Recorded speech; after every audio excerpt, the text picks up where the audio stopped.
Malam ini saya akan memimpin 2 kali, jam 4 dan jam 7 Natal di ibu kota Jakarta.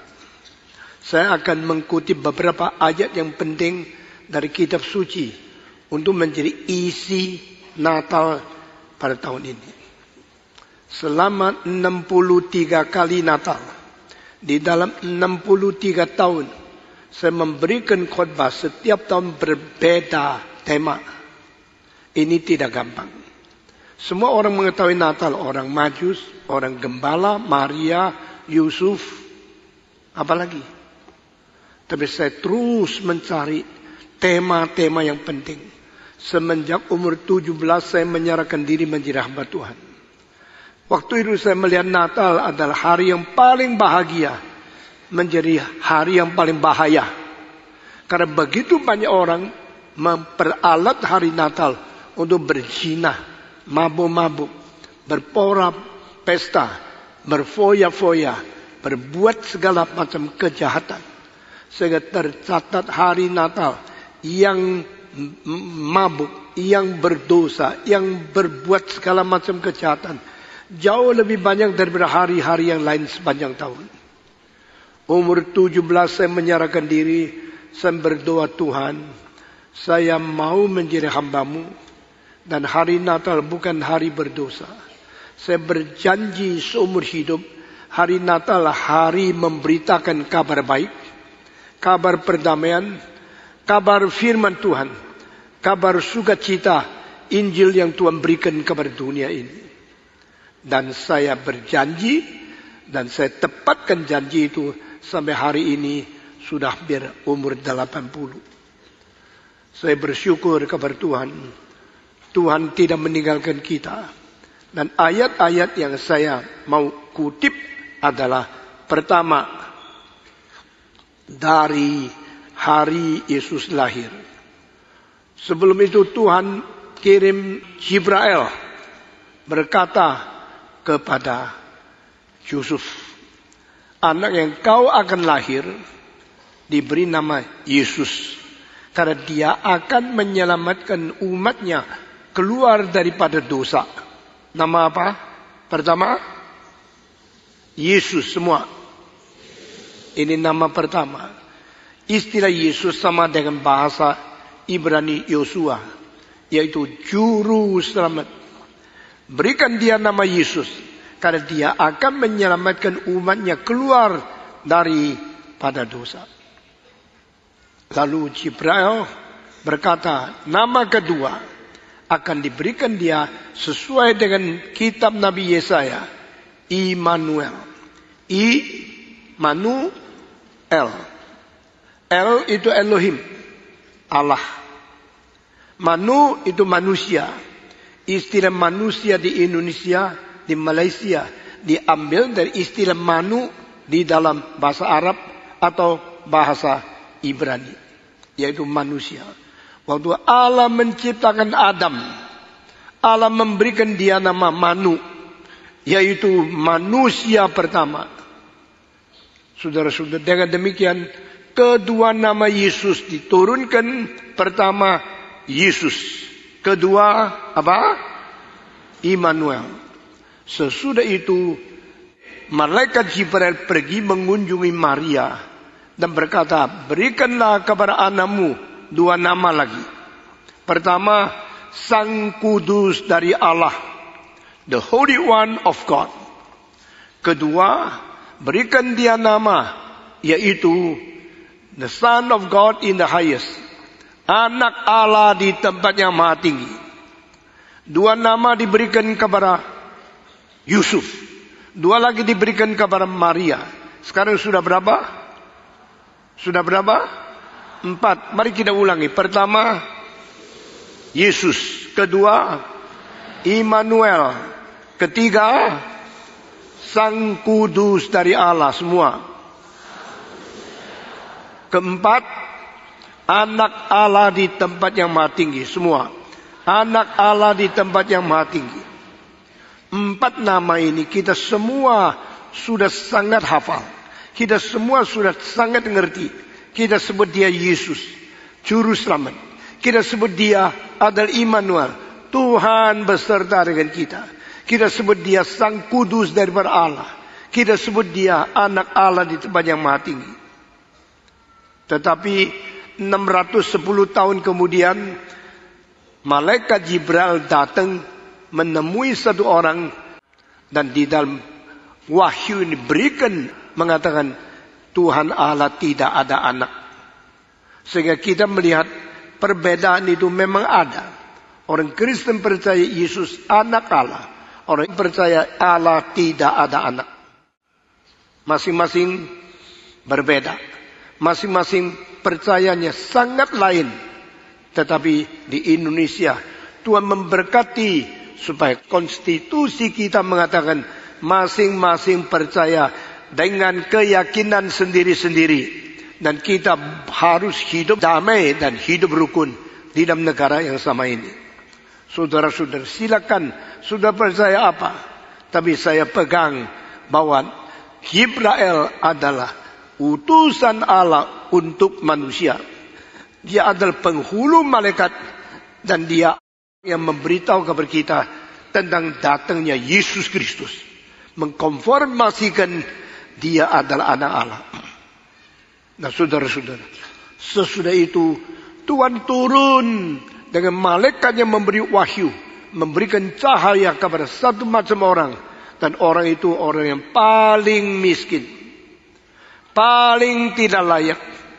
Orang yang kerja berat sampai malam-malam suntuk, sampai malam-malam di dalam padang belantara. Saya sebut dia orang paling miskin di seluruh tanah Yudea. Saya berani mengatakan tidak ada satu orang di sini harus kerja sampai malam jam 2, jam 3 menjaga domba orang lain, dan engkau tidak ada atap, tidak ada rumah, tidak ada bangunan, bekerja di padang belantara. Siapakah di antara kita yang hari ini lebih miskin dari orang seperti ini? Saya mau tahu, coba angkat tangan. Siapa yang kerja sampai malam-malam, jam 2, jam 3 di padang belantara? Tidak ada atap, tidak ada rumah, tidak ada tempat tinggal. Tapi bekerja di padang belantara sampai malam baru dapat uang, baru cukup makan. Itu orang yang miskin seperti ini dicatat di Alkitab. Nah inilah caranya Yesus lahir. Hari ini hari kelahiran Yesus, menjadi orang berfoya-foya, berpesta pora, bermain-main, bersenang-senang, berdansa-dansa, mabuk-mabuk. Semua pakai hari ini untuk berdosa. Tapi waktu Yesus pertama kali datang ke dunia, tidak ada orang tahu dia lahir. Tidak ada orang sadar dia sudah datang.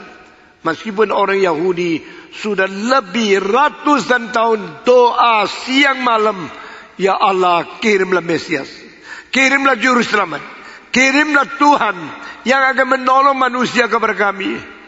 Mereka siang malam mengharapkan, siang malam terus berdoa, minta Tuhan kirim Juru Selamat.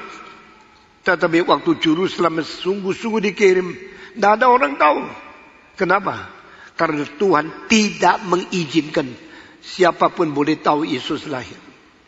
Kenapa Tuhan tidak mau mereka tahu? Mereka tidak layak tahu. Mereka tidak boleh tahu. Karena hati mereka penuh dengan dosa dan tidak bersiap menerima Yesus Kristus. Buat apa kasih tahu mereka? Apakah engkau kira Tuhan senang kita merayakan Natal rame-rame begini? Kecuali engkau mengerti sesungguhnya apakah itu Natal. Dan apakah itu pengorbanan Tuhan. Apakah itu rencana keselamatan. Engkau merayakan Natal, Tuhan tidak senang. Tuhan tidak perlu. Itu sebab Tuhan tidak memberitahu kepada satu pun orang Israel. Dari Raja Herodes sampai imam besar Kayafas, sampai semua wali kota, semua gubernur, semua orang penting di seluruh tanah Yudea, Tuhan tidak memberi mereka tahu. Ini teologi reform. Everything is upon the sovereignty and the willingness of God.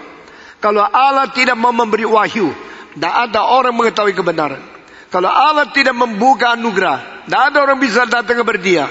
Kalau Allah tidak memberikan pengertian, tidak ada orang mengetahui firman Tuhan. Jangan kira sombong. Saudara-saudara, di tanah Yudea banyak orang ahli Taurat, akademik tinggi sekali.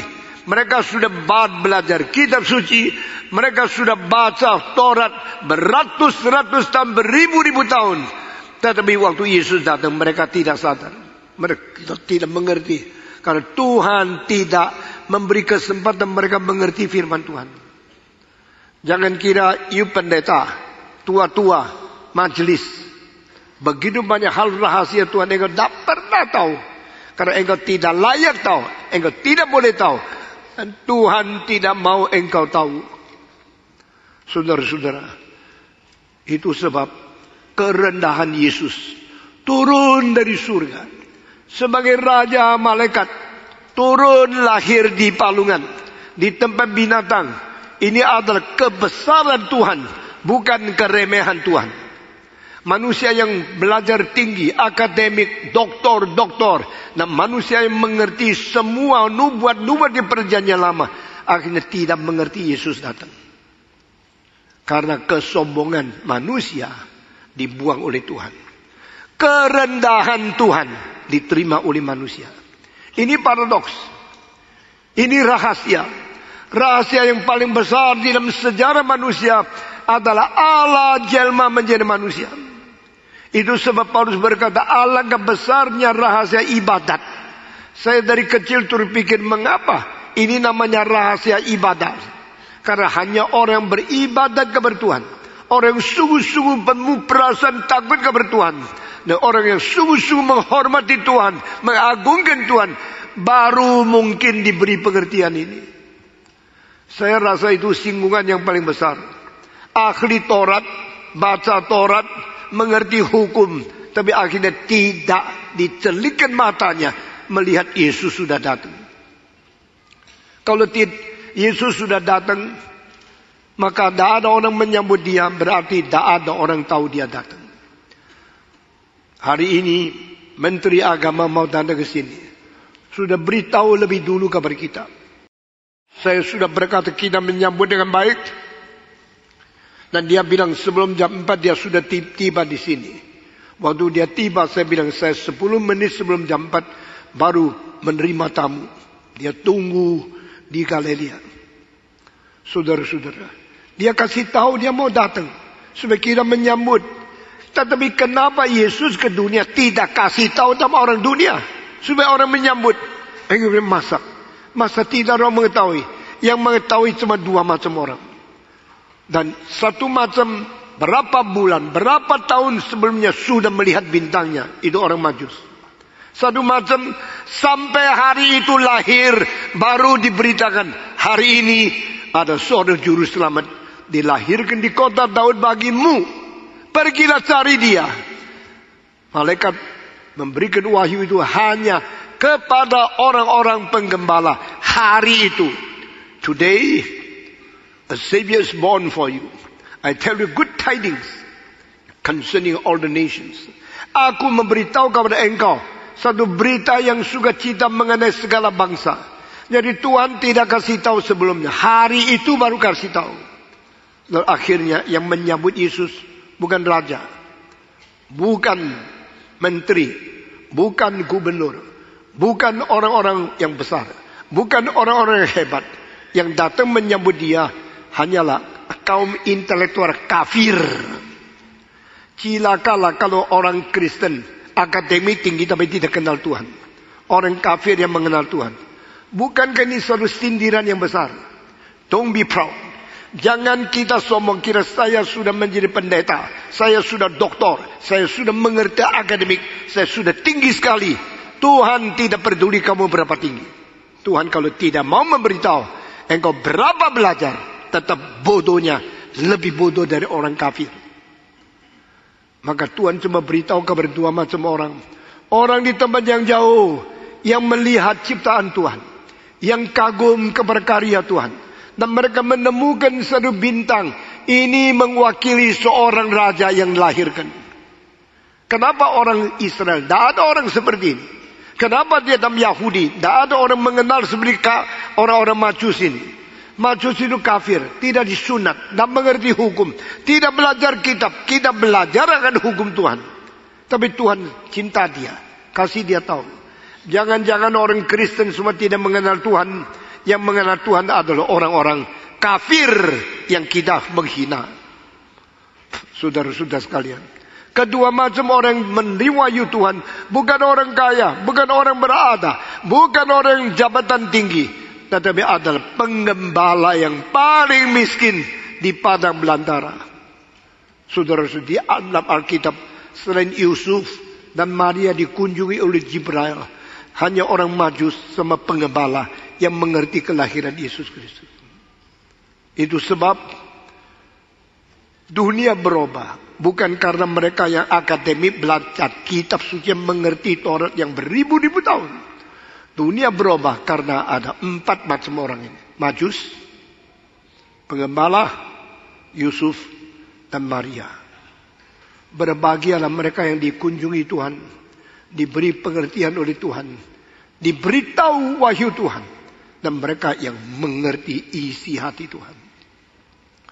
Sekarang saya mengutip ayat pertama, Maria, yang kau akan lahir, namanya adalah Sang Kudus dari Allah. Saudara perhatikan kalimat di bawah ini. Yang pernah dilahirkan dalam dunia selain Adam dan Hawa, semua manusia berpuluh-puluh miliar. Dari zaman permulaan Allah menciptakan dunia sampai pada waktu Yesus datang kembali dunia kiamat. Berapa miliar, berapa puluh miliar. Semua yang dilahirkan, tidak ada satu orang yang namanya Sang Kudus dari Allah. The Holy One of God. The only one which is holy since his birth until his death. He is sinless. Satu-satunya orang yang suci. Pada waktu dia dilahirkan, lahir sebagai Sang Kudus. Waktu dia mati, belum pernah diberikan cacat daripada dosa. Satu-satunya yang suci. Sejak lahir sampai mati, tidak pernah ternoda, tidak pernah dicacati oleh dosa. Satu detik pun tidak. Tidak gampang bukan? Saudara-saudara kita yang hidup di dunia ini, dari pagi sampai malam, begitu banyak penggodaan, begitu banyak rayuan, begitu banyak serangan dari iblis supaya kita berbuat dosa. Hari ini saja, dari pagi engkau celik mata sampai sekarang, sudah berdosa berapa banyak. Tetapi disebut oleh Jibril, anak yang kau akan lahirkan disebut Sang Kudus dari Allah. The Holy One of God. Yesus Kristus dari di rahim ibu, dipenuhi oleh Roh Kudus. Selain Yohanes Pembaptis, tidak ada orang lain seperti dia. Tetapi Yohanes Pembaptis orang berdosa.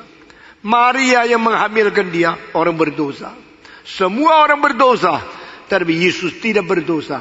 Sampai mati di atas kayu salib, dia tidak berbuat dosa. Saudara-saudara, Sang Kudus dari Allah, dari Adam sampai dunia kiamat, tidak ada orang kedua, tidak ada orang lain kecuali anak Allah yang tunggal ini. Lahir menjadi manusia, Allah menjadi manusia, Tuhan menjadi daging, yang mencipta masuk ke dalam dunia cipta, yang disembah sujud oleh semua malaikat, sendiri lahir di tempat binatang, hidup lahir di tengah-tengah kandang-kandang sapi, kambing, domba, dan semua hewan yang lain. Begitu rendah hati, begitu mencintai manusia, begitu menyerahkan diri, begitu menyangkal diri, dan korban diri, lahir di Palungan. Sudah pernah ke Palungan? Sudah pernah melintasi tempat binatang tinggal? Saya pernah satu kali diundang untuk melihat sebidang tanah. Katanya reform mau bangun gereja, mau beli tanah. Lalu ada seorang barat bilang sama yang jual tanah, kasih mahal sedikit. Karena apa? Reform di dunia besar sekali. Reform di luar negeri kaya sekali. Jangan kasih murah, kasih mahal sedikit. Saudara-saudara, semua orang berdosa. Orang tua, orang berdosa yang sempat tua. Anak kecil, orang berdosa yang belum besar. Orang putih, orang berdosa kebetulan kulitnya putih. Orang hitam, orang berdosa yang lahir warnanya gelap. Semua orang berdosa. Dan orang itu bilang, tanah ini di depannya itu timah. Di tempat Jakarta Selatan. Di tempat Gatot Subroto. Mahal sekali. Saya pasti tidak mungkin beli. Reform dimulai dari nol. Waktu kita dirikan gereja, tidak ada orang kaya satupun. Stephen Tong bukan saja tidak kaya. Saya membawa mobil yang sudah 18 tahun tuanya dari Malang ke Jakarta. Dengan sering mogok, nyonya saya yang dorong mobil. Saya tidak sadar itu tidak baik. Sampai sudah umur 60, nyonya saya bilang, lu pernah lihat orang perempuan dorong mobil di tengah jalan tak? Saya bilang, pernah, ya itu kamu. Saudara-saudara, kita begitu miskin, tidak ada uang apa-apa. Tapi sekarang gereja besar bisa bangun. Dan akhirnya membangun gedung yang tinggi 24 susun itu adalah uang cadangan yang kita terus simpan untuk bangun. Kita gereja bayar 93 miliar. Saya mengerjakan semua ini dengan membuktikan Tuhan adalah Tuhan yang menolong kita. Bukan pemerintah, bukan Amerika, bukan orang kaya, tapi Tuhan yang paling kaya. Amin. Saudara-saudara, itu sebab kalau ada surat kabar mengatakan ada orang kaya bangun ini untuk kita. Itu semua omong kosong.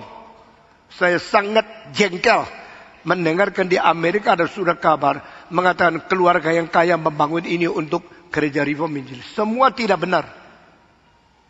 Saya masih ingat siapa kasih berapa. Dari permulaan saya mengetahui saya harus sandar kepada Tuhan, bukan kepada orang. Saudara, saya kasih tahu satu rahasia. Gereja besar seperti ini di seluruh dunia tidak lebih 200. Dan gereja yang besar seperti ini yang tidak ada bantuan daripada orang kaya atau tidak ada bantuan dari bank, hampir tidak ada. Gereja ini satu-satunya gereja tidak pinjam uang bank, bisa jadi. Amin. Saudara-saudara, kita mau dirikan universitas. Saya tetap berdoa kepada Tuhan. Biarlah kita memandang kepada Tuhan. Dan biar Tuhan yang menggenapi semua itu.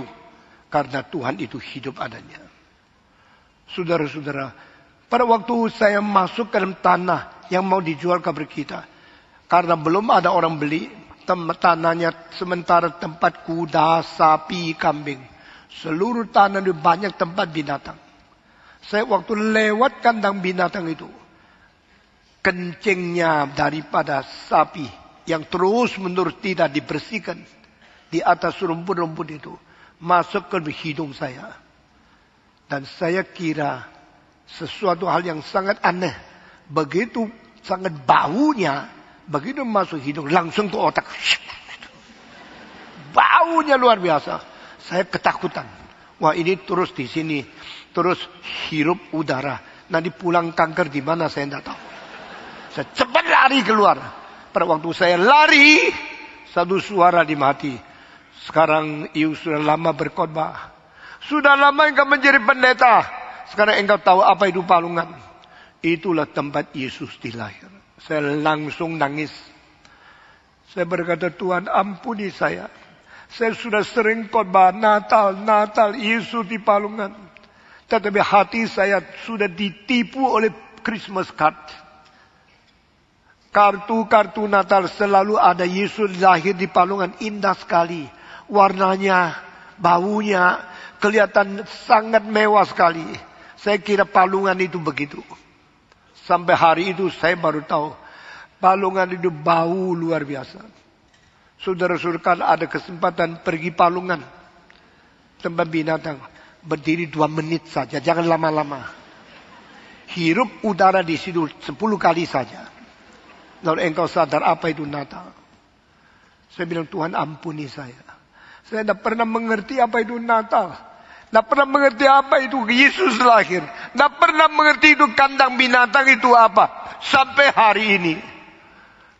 Tuhan ampuni saya. Beri kekuatan kepada saya. Waktu memberikan Natal.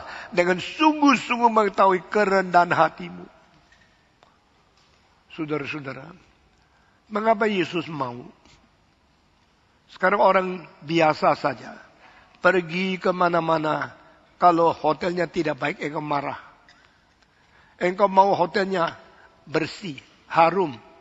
Tidak ada cecak, tidak ada tikus, tidak ada binatang. Engkau maunya hotelnya bersih. Spraynya semua cuci bersih, baru engkau mau baring di situ. Sama, saya juga begitu. Tapi Yesus datang ke dunia. Bukan begitu. Itu sebab pertama kali waktu NRITC, saya pakai tempat, waktu itu ditawarkan. Bolehkah pakai UPH? Asramanya bagus. Kasih saya foto. Saya bilang tidak. Saya mau anak-anak kita yang banyak dilahir di antara orang kaya. Boleh mengetahui apa itu kemiskinan. Lalu 1.000 orang sampai di Cibubur. Masuk ke WC jorok sekali. Langsung nangis. Telepon sama mamanya. Saya mau pulang, ini kotor. Saya bilang tahan. Tahan sampai NRITC selesai. You bandingkan firman Tuhan yang diterima dan WC yang kotor. You lalu mau tahu lebih penting mana, firman atau lingkungan yang enak. Karena engkau terlalu enak sejak kecil dilahirkan dalam orang kaya. Engkau mencintai Tuhan kurang. Engkau mengerti kitab suci kurang. Engkau mencintai Tuhan, mencintai sesama manusia. Tak mungkin. Karena engkau sudah biasa terlalu enak. Ada orang kaya dengar khotbah saya gini, tidak mau datang lagi di sini. Saya tidak bisa apa-apa. Ya sudah. Kalau engkau tidak mau gereja ini, dah sudah. Tapi pendetamu dari hari pertama berjanji sama Tuhan memberikan yang terbaik kepadamu. Bukan terbaik secara bersih, mewah, senang, kaya, foya-foya. Bukan. Untuk engkau mengerti apa itu hidup arti manusia. Apa itu cinta Tuhan. Apa itu inkarnasi. Apa itu merendahkan diri? Apa itu turun ke dalam tempat orang-orang yang remeh? Pendeta Aiter kalau bawa orang pergi KKR regional, selalu cari hotel yang paling murah. Pergi cari ke tempat yang paling remeh, paling hina. Dan banyak orang pergi ketakutan. Tapi sesudah bilang, pulang mengatakan boleh juga. Saya baru sadar itu hidup orang miskin. Engkau terus hidup secara paling mewah. Bagaimana engkau bisa mengasihi manusia? Bagaimana engkau mengerti orang miskin? Yesus Kristus lebih mewah dari siapapun di dunia ini. Tapi dia turun ke dunia. Tinggal, lahir, tidur. Di tempat yang paling remeh, paling hina. Barulah kita mengetahui.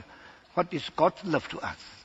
Yang paling penting adalah. Dia sejak lahir sampai mati. 33 tahun setengah. Mengalami segala pencobaan. Mengalami segala sesuatu yang diberikan oleh iblis. Membawa dia masuk ke dosa. Tapi dia tidak berdosa 1 detik pun. Itu namanya rohani. Rohani bukan engkau bisa bayar berapa uang. Kasih berapa uang untuk gereja. Itu rohani baik. Tidak. Rohani bukan engkau bisa pergi berapa tempat khotbah kelihatan mewah. Bukan. Kalau mau bilang pergi ke banyak tempat. Saya pendeta yang mengunjungi tempat lebih banyak dari pendeta siapapun di dunia. Mungkin 10 kali lebih banyak daripada Billy Graham. Tapi yang disebut rohani adalah pada waktu perlu engkau mau korban berapa. Waktu Tuhan panggil engkau taat atau tidak. Waktu Tuhan kirim engkau mau pergi tidak. Tidak mengenal susah payah. Tidak mengenal sehat atau sakit. Tidak mengenal bahaya atau aman. Tidak mengenal mati atau hidup. Thy will be done in my life. Tuhan kehendakmu jadilah di bumi seperti di surga. Saya selalu robah. Di dalam hidupku seperti di tengah-tengah malaikat. Kehendak Tuhan di surga tidak pernah ditolak. Kehendak Tuhan hanya ditolak oleh orang-orang Kristen yang kurang ajar.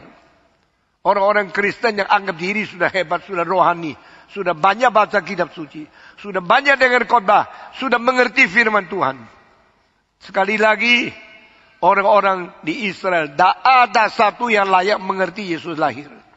Yang mengerti bukan orang akademik, bukan imam besar, bukan sadukis, bukan Farisis, bukan ahli-ahli Taurat yang hebat sekali. Yang mengerti sama satu macam orang. Penjaga domba di padang belantara Bethlehem. Saudara, Alkitab penuh singgungan, sindiran. Saya tidak ngerti mengapa cara Tuhan mengwahyukan kitab seperti ini. The way He revealed to us is so paradoxical, so mysterious, so different, so strange. Tapi dari situ saya belajar rohani. Saya paling takut kalau sudah sekolah teologi sombong keluar seperti guru besar mengajar orang. Saudara-saudara, Tuhan berkata malaikat, jangan pergi ke Herodes, jangan pergi ke Kayafas, jangan pergi ke Anas, jangan pergi kepada Parisi satu yang akademik tinggi. Pergi ke padang belantara. Satu-satunya macam orang Israel mengetahui Yesus lahir adalah orang paling miskin. Bukan yang paling mewah, paling kaya.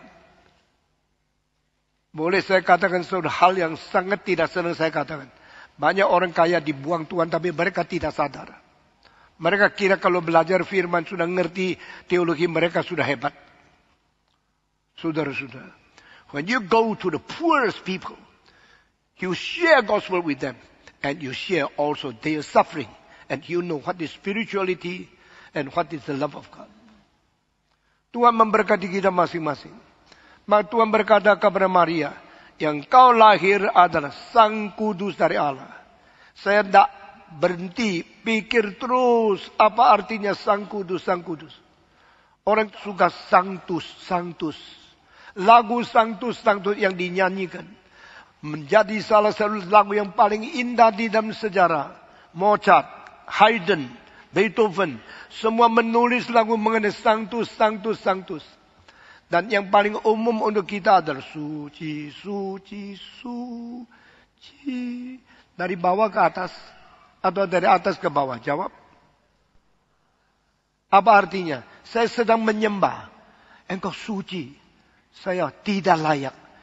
Saya menaikkan imanku, menaikkan doaku, menaikkan pengharapanku kepada Engkau yang suci di atas.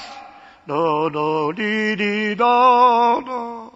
Tetapi lagu itu kalau engkau melihat akornya, harmoninya, engkau kaget karena di dalam suara nada daripada suara rendah itu adalah do, do, la, la, so. Soprano, do, do, mi, mi, so. Bass, do, do, la, la, so. Permulaan semua sama. Sama do. Akhir satu di so yang tinggi, satu di so yang rendah. Di dalam berbakti kepada Tuhan, baru berbakti kepada Allah Bapa, bakti kepada Allah Anak, bakti kepada Allah Roh Kudus. Langsung engkau sadar dia di surga, engkau di bumi. Engkau terlalu rendah, tidak layak menyembah Tuhan. Itu namanya hymn. Itu namanya sacred song. Itu namanya spiritual music. Sekarang orang suka bikin lagu-lagu sendiri. Semua lagu yang indah diam saja dibuang. Karena di dalam lagu yang sekarang orang bikin dah karu-karuan. Tidak ada suara nada mengartikan apa. Handel bilang tam tim tam tam dim tam tam. Dari do yang paling tinggi sampai do yang paling rendah. Berarti Yesus turun dari surga ke bumi. Engkau tak ngerti musik, tak mau belajar musik, kritik musik gereja bosan kan? Hak apa engkau mengkritik musik gereja? Di dalam dunia, selain musik gereja, tidak ada musik yang lebih indah.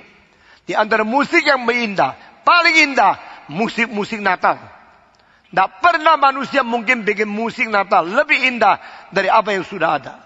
Begitu banyak orang lulus dari berdoktor musik, daripada Harvard, dari mana, semua sampah. Karena mereka tak mungkin tulis musik Natal lebih indah dari apa yang dipakai oleh orang kampung dari seluruh dunia. Saya mencintai musik bukan main-main. Saya pada waktu muda pernah di dalam kira-kira 10 tahun. 1 hari 8 jam dengar musik. Dengarnya bukan musik biasa. Yang paling sulit. Saya dengar Beethoven, Dufay, Palestrina. Semua yang sekolah musik kalau bicara sama saya lebih tahu dari mereka. Saya mengatakan musik-musik ini. Yahya Ling bilang, saya tidak pernah dengar. Yahya Ling seorang doktor musik. Dan dia main musik, kondak musik. Satu malam puluhan ribu dolar.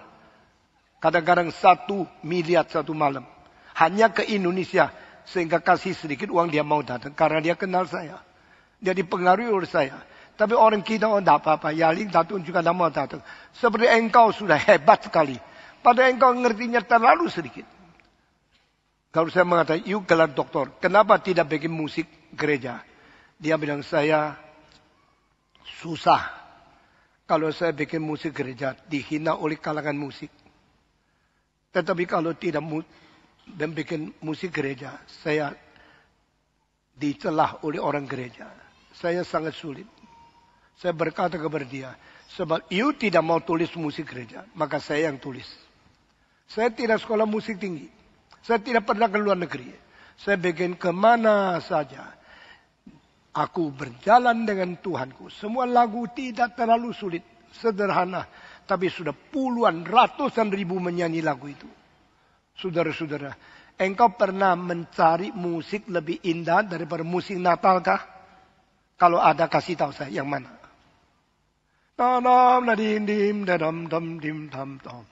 Dari paling tinggi ke rendah. Tetap inkarnasi itu artinya. Supaya kita bisa naik. Kita bisa bertemu. Kita bisa berdamai dengan Tuhan. Yesus turun.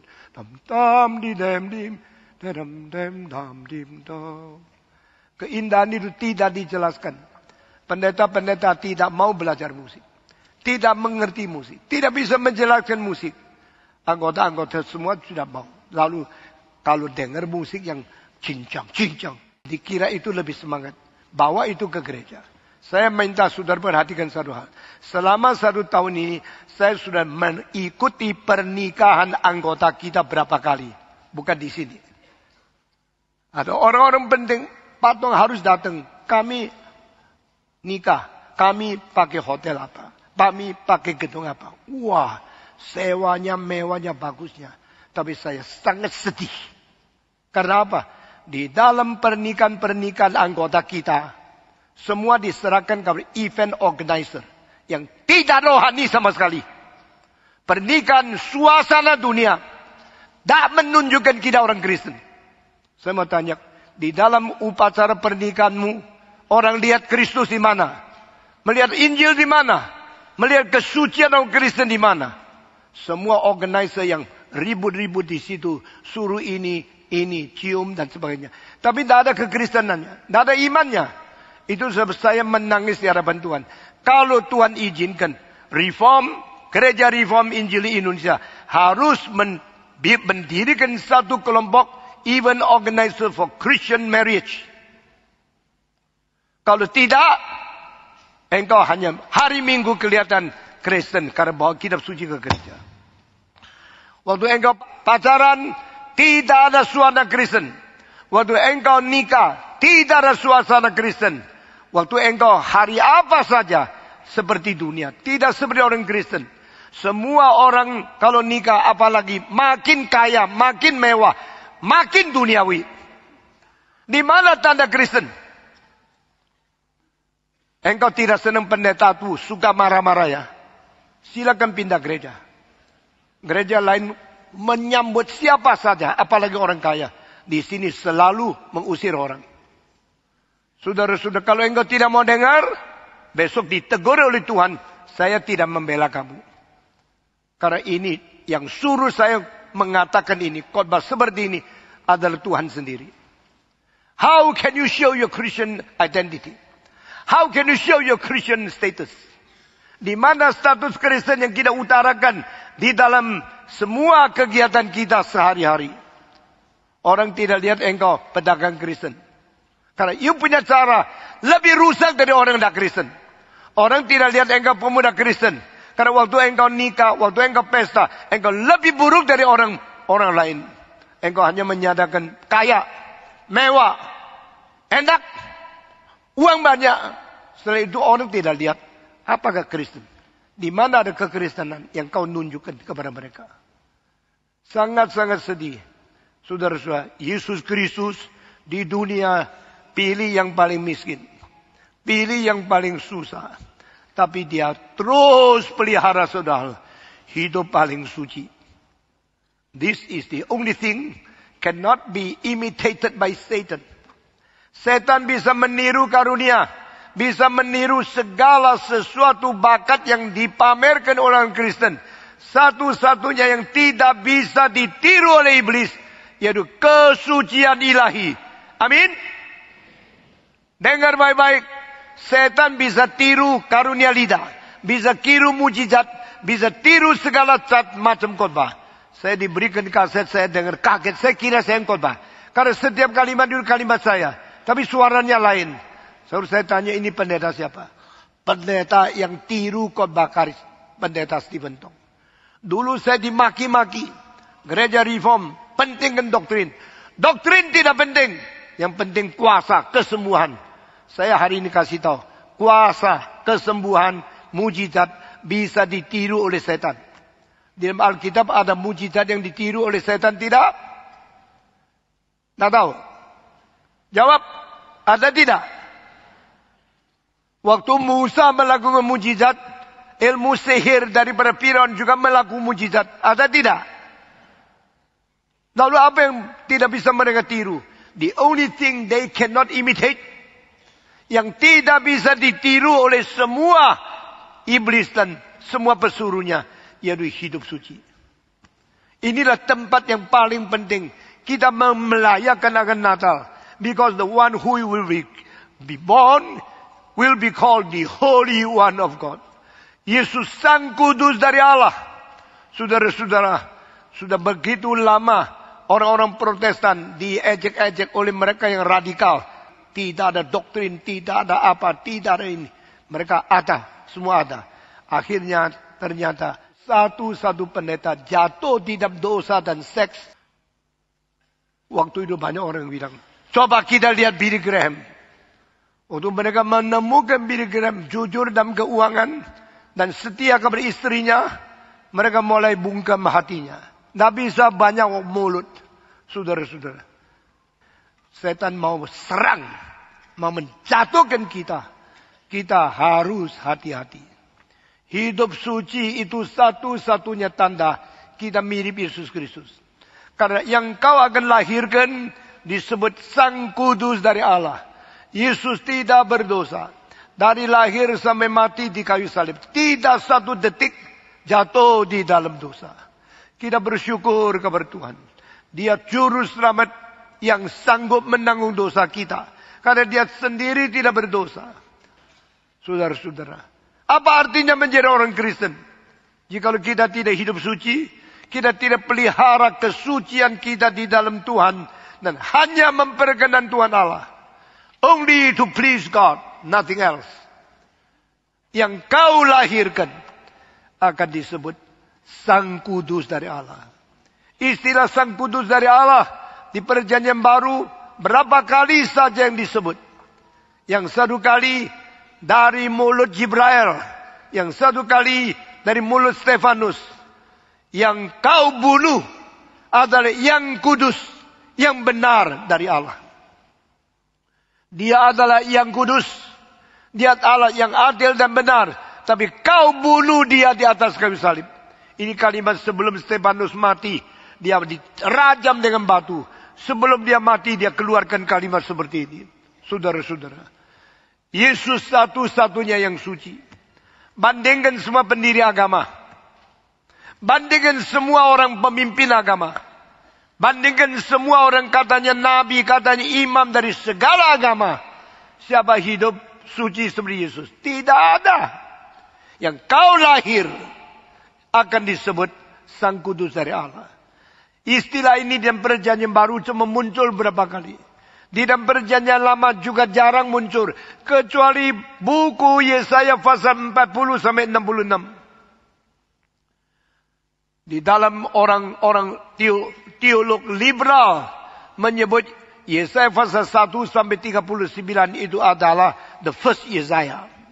40 sampai 66 second Yesaya. Second and third Yesaya. Saya sekarang tidak mengajar teologi. Tapi saya mengetahui semua ini sejak dulu. Saya kasih tahu. Setelah 40 sampai 66 muncullah istilah Sang Kudus dari Allah. Sang Kudus dari Allah. Sang Kudus dari Allah. Dan 40 sampai 66 berapa pasal? Tak tahu. 1 sampai 39. 40 sampai 66 berapa pasal? 27. 39 tambah 27 berapa? Saya tanya lagi. 1 sampai 39, 40 sampai 66. Bagian pertama sama bagian kedua dikumpulkan semua. Berapa pasal? 66. Dan 66 pasal Yesaya. Sama 66 kitab suci. Apa hubungannya? Tidak ada seorang barat yang mengerti.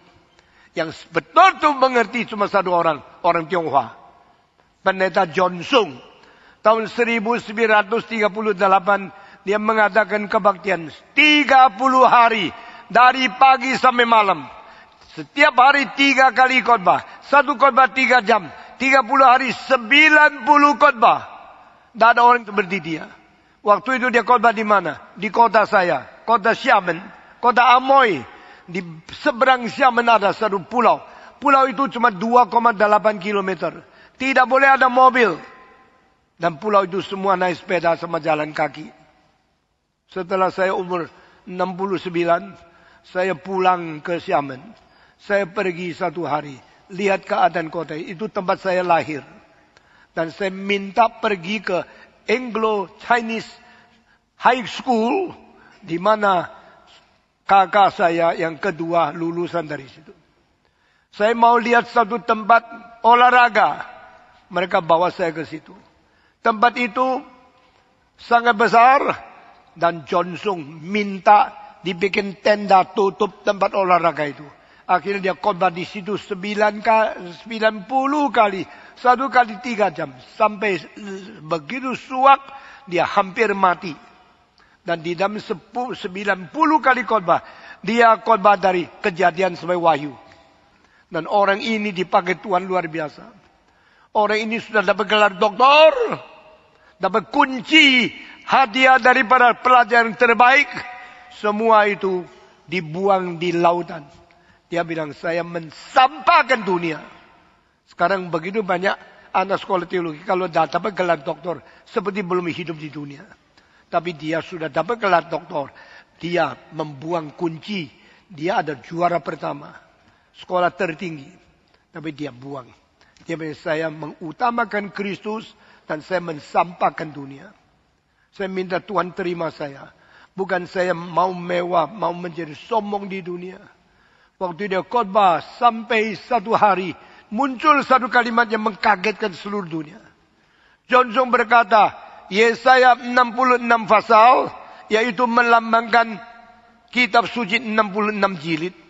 Ini tidak pernah dikatakan oleh Calvin. Tidak pernah dikatakan oleh Martin Luther. Tidak pernah dikatakan Billy Graham.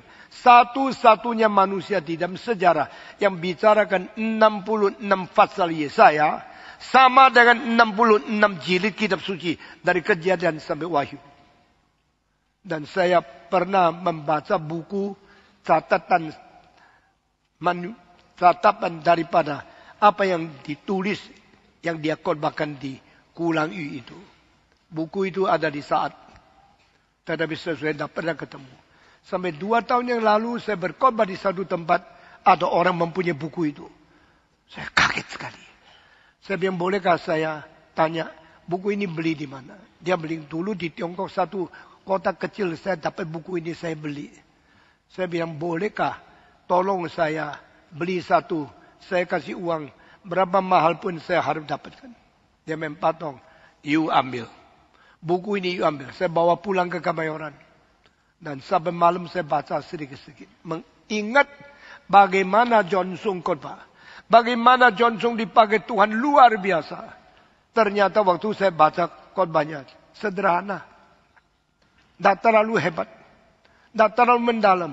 Tapi beberapa tempat waktu dia mengutarakan sesuatu, itu ada pimpinan Tuhan yang luar biasa. Termasuk yang saya bicara. Yesaya 40 sampai 66. Itu ada 27 pasal. Dan Johnson mengatakan, itu melambangkan 27 buku perjanjian baru. Saya merenungkan kenapa dia berani mengatakan ini. Ternyata Matius itu buku ke-40. Wahyu itu buku ke-66. Dan di dalam Matius, begitu permulaan, sudah suara manusia berteriak di padang belantara. Lalu saya lihat lagi, Yesaya pasal 40 juga menulis ada suara pria yang berteriak di padang belantara. Berarti betul dong. Dia menggabungkan Yesaya 40 sama Matius pasal 1. Itu satu buku, satu pasal. Dan di dalam pasal ke-66, ulatnya tidak mati, apinya tidak padam. Itu di dalam Wahyu, di dalam neraka, apinya tidak padam. Dan ulatnya tidak mati. Sama kan? Berarti Tuhan kasih dia bijaksana luar biasa. Ternyata istilah Sang Kudus dari Allah, Sang Kudus dari Allah, Sang Kudus dari Allah, itu sering muncul di dalam Yesaya 40 sampai 66. Berarti di dalam perjanjian baru, Tuhan turunkan yang paling suci ke dalam dunia ini, yaitu Yesus. Siapa Yesus? Sang Kudus dari Allah. Siapa Yesus? Yang hidup tidak berdosa di dunia. Kenapa begitu? Karena dia mau jadi juru selamat. Jika Yesus mungkin menjadi juru selamat, kemungkinan itu hanya terdiri pada dia tidak pernah berbuat dosa. Jika Yesus sendiri berbuat dosa, tak mungkin dia menyelamatkan orang berdosa yang lain. Jika Yesus bukan yang suci, tak mungkin dia membersihkan orang lain yang kotor. Kita bersyukur kepada Tuhan. Tidak ada di agama lain. Semua agama membicarakan tentang apa caranya beribadah, berdoa, berpuasa dan sebagainya. Tapi di dalam Kristus kita melihat bagaimana hidup suci. Karena dia menjadi teladan semua manusia. Dia menjadi juru selamat yang sendiri tidak kecimpung, sendiri tidak berbagian, sendiri tidak dinodai oleh dosa. Ini ayat pertama yang saya kutip. The one you are going to give birth will be called the Holy One of God, and he will be called the Son of God in the highest. Dia adalah yang suci, dan dia anak Allah yang tunggal. Anak Allah satu-satunya dari tempat yang maha tinggi. Ayat kedua yang saya mau kutip, ada kalimat yang muncul di dalam Injil Yohanes pasal ke-8, di mana Yesus Kristus berada di tengah-tengah musuhnya yang mencari celah, yang mencari segala sesuatu yang mungkin diperalat untuk menuding dia, untuk menghukum dia, untuk membunuh dia. Mereka orang Farisi, ahli hukum, yang anggap diri sombong, anggap diri begitu confident, mengerti kitab suci, dan mereka mengerti hukum daripada perintah-perintah Allah. Mereka mengerti semua firman dari kitab suci diturunkan sejak zaman Musa. Waktu mereka semua melihat dia mau cari celah dari Yesus Kristus, Yesus keluar satu kalimat dari mulutnya. Who among you can point out my sin? Siapakah di antara kamu yang bisa menunjukkan dosaku? Not even one man. Even the religious founders and the religious leaders in the world. Tidak ada satu orang pernah mengatakan, siapa di antara kamu yang bisa menunjukkan dosaku? Karena mereka mengetahui mereka berdosa. Mereka mengetahui semua orang tahu mereka berdosa. Tapi hanya Yesus Kristus. Yesus dilahir sebagai orang suci. Dan sejak lahir sampai mati dia menjaga kesucian. Selama 33 tahun setengah, tidak pernah satu detik dia jatuh di dalam godaan iblis. Tidak pernah satu detik dia dinodai oleh semua godaan daripada dunia. Dia tetap suci terus. Suci terus. Terus. Suci terus. Sampai mati di atas salib. Tidak ada satu kali cacat celah di dalam hidupnya. Who among you? Can you point out my sin? Bagi saya ini adalah satu tantangan moral yang paling besar di dalam sejarah. Ini adalah satu tantangan yang tidak mungkin dilawan, tidak mungkin dijawab, dan tidak mungkin dicari kesalahannya kalau dia pernah berbuat dosa. Kalimat ini sudah dikeluarkan dari mulut Yesus 2000 tahun yang lalu. Sampai sekarang lebih 2000 tahun. Tidak ada jawaban. Tidak ada orang bisa jawab. Ini dosamu. Karena tidak ada. Saudara-saudara. Itu sebab mari kita membedakan. Mari kita membedakan, memperpisahkan dan mengenal siapa Yesus Kristus. Dia bukan orang biasa. Semua orang berdosa. Satu-satunya yang tidak pernah ada satu kali berbuat dosa hanyalah Yesus Kristus. Maka dia berani, dia boleh, dia pernah, dan dia sungguh-sungguh berkata, siapa antara kamu bisa menunjukkan dosaku? And no answer. The challenge with no answer. This is one of the greatest in the history. Di dalam sejarah tidak ada tantangan lebih besar dari ini. Dan keagungan daripada tantangan besar ini adalah tidak mungkin ada orang bisa menjawab pertanyaan ini. Saya sangat tertarik dengan satu kalimat. Jesus always give some questions which cannot be answered by anybody in the history. Yesus selalu memberikan pertanyaan yang tidak mungkin dijawab. Di antara pertanyaan keluar dari mulut Yesus lebih 100. Di dalamnya ada beberapa pertanyaan tidak mungkin dijawab. Misalnya, bisakah engkau mendapatkan semangka dari semaduri? Bisakah engkau mendapatkan sesuatu buah arah daripada semak duri? Ini semua tidak bisa dijawab. Jikalau engkau mendapatkan seluruh dunia, tidak ada orang mendapat seluruh dunia, tapi kehilangan nyawa, apa gunanya? Ini pertanyaan yang tidak bisa dijawab. No one can answer so many questions as a challenge from Jesus Christ in the history. Manusia hanya bisa takluk. Oh iya, baru saya tahu. Kalimat ini begitu penting. Pertanyaan ini begitu mentakjubkan. Baru saya sadar, saya berdosa. Baru saya sadar, saya tidak bisa. Baru saya sadar, saya harus mati. Jiwaku lebih bernilai dari uang berapa banyak. Sudah senang hidup di dalam dunia. Tapi bagi saya, menurut kitab suci, you dapat seluruh dunia. Semua kekayaan dimiliki oleh kamu. Tapi engkau dibuang oleh Tuhan. Apa gunanya? Ini tak bisa dijawab. Kristus mengeluarkan banyak pertanyaan yang tak mungkin dijawab. Dan pertanyaan yang paling besar yang tidak mungkin dijawab adalah siapakah antara kamu bisa membuktikan, bisa menunjukkan, bisa memberitahu dosa apa yang saya pernah buat. Ini dua kalimat. Sang Kudus dari Allah. Tak ada orang bisa menunjukkan dosanya.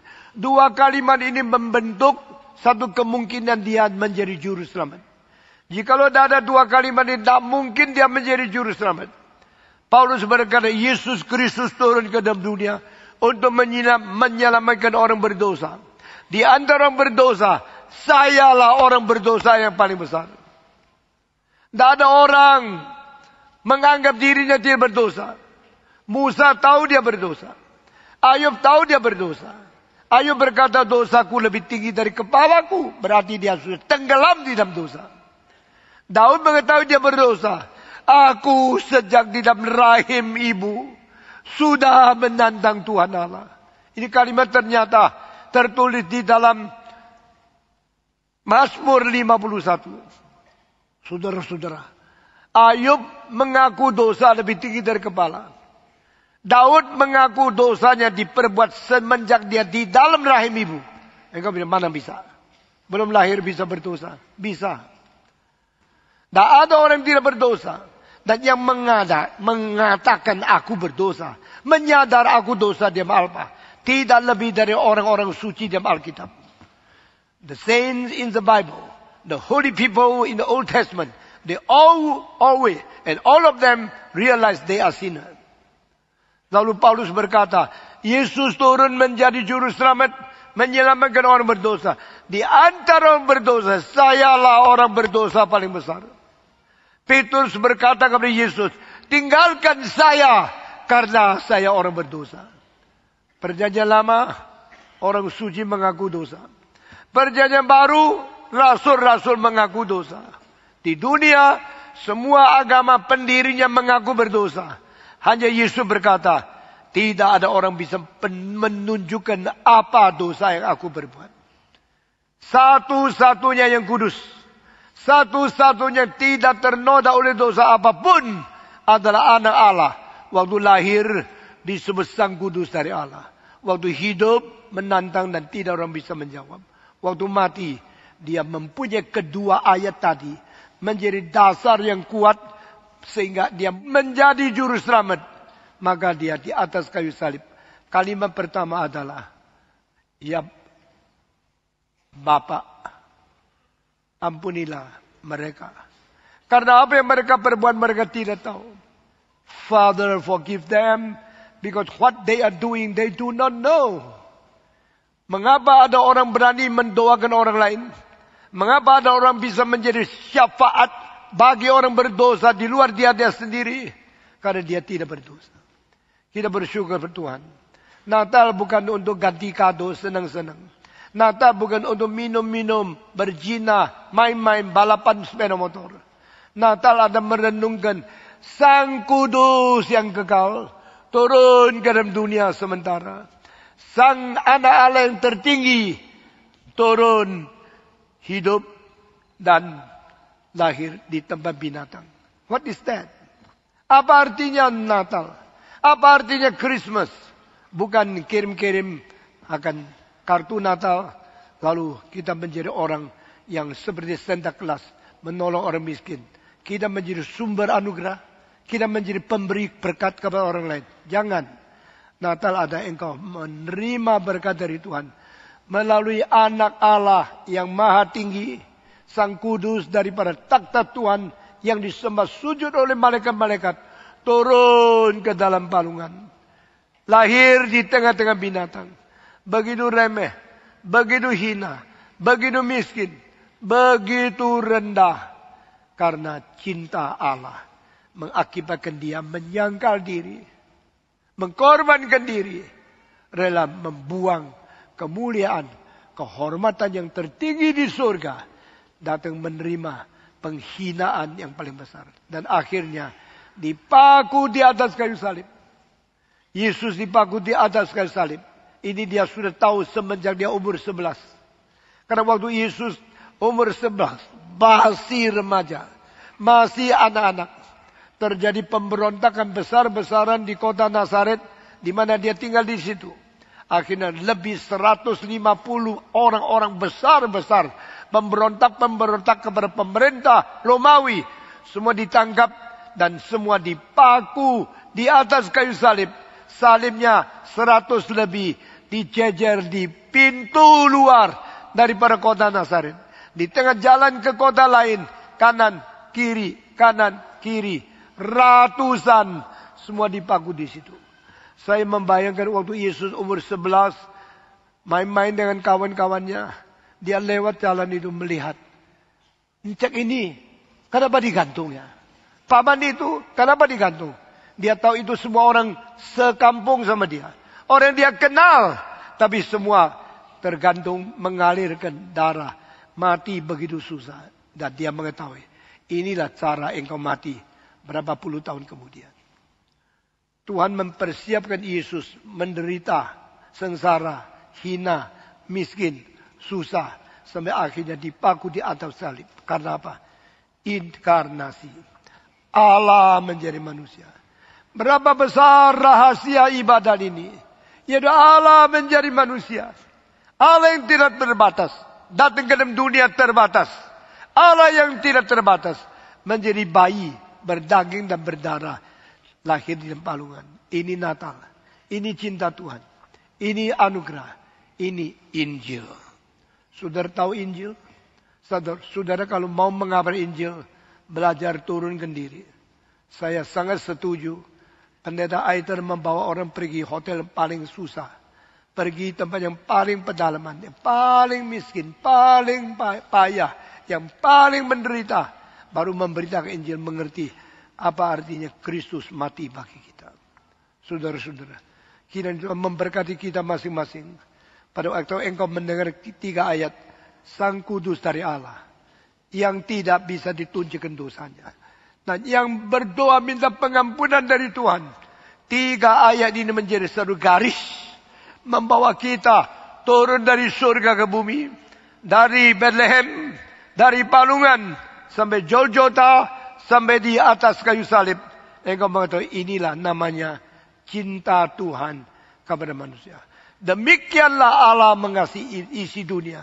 Sehingga dikaruniakan anak yang tunggal itu. Supaya barang siapa yang percaya kepada dia. Jangan binasa. Melainkan beroleh hidup yang kekal. Saudara-saudara. Jikalau juru selamat menempuh jalan seperti ini. Bagaimana dengan kita? Apakah kita sudah buka hati kita menyambut dia? Apakah kita sudah mengenal Yesus sebagai juru selamat kita masing-masing pribadi? Apakah kita sudah sungguh-sungguh mengaku dosa, minta pengampunan dari Tuhan? Saya tanya, semua menjawab saya. Saudara mau tidak menerima Tuhan sebagai juru selamat? Saudara mau mengundang dia masuk ke dalam hatimu? Tinggalkan kepura-puraanmu. Tinggalkan aroganmu. Tinggalkan kesombonganmu. Jangan bicara di hadapan Tuhan. Saya orang kaya. Tuhan tidak peduli engkau siapa. Tuhan mau tahu engkau bilang, saya orang najis. Saya orang berdosa. Tuhan dari lahir sampai sekarang berapa kali saya membuat susah hatimu. Saya menyedihkan rohmu. Dan hari ini saya mendengar sekali lagi tentang inkarnasi. Tentang Sang Kudus datang ke dunia. Tentang yang hidup tidak pernah berbuat dosa. Dan yang mengampuni dosa saya. Yang berdoa minta Tuhan mengampuni saya di atas kayu salib. Kristus, marilah masuk ke dalam hatiku. Mau saudara? Jikalau saudara berkata, malam ini saya mau berdoa sekali lagi kepada Tuhan Yesus. Yang ingin berdoa bersama-sama dengan saya. Sekarang berdiri di hadapan Tuhan. Yang ingin berdoa kepada Tuhan. Sekarang berdiri. Ikut saya berdoa siapa saja. Mari kita berdoa bersama-sama. Di hadapan Tuhan. Kita berdoa minta Tuhan Yesus masuk robah dan memberi hidup yang baru kepada kita. Berdoa satu kalimat demi satu kalimat. Ikut saya. Bapa di dalam surga. Saya berterima kasih. Karena cintamu yang ajaib. Engkau menurunkan Kristus ke dalam dunia. Engkau menjadi juru selamatku. Yang suci dari Allah. Anak Allah tempat maha tinggi. Yang turun ke palungan yang paling rendah. Engkau mencintai umat manusia. Dan saya berdoa. Kiranya cintamu boleh masuk ke dalam hatiku.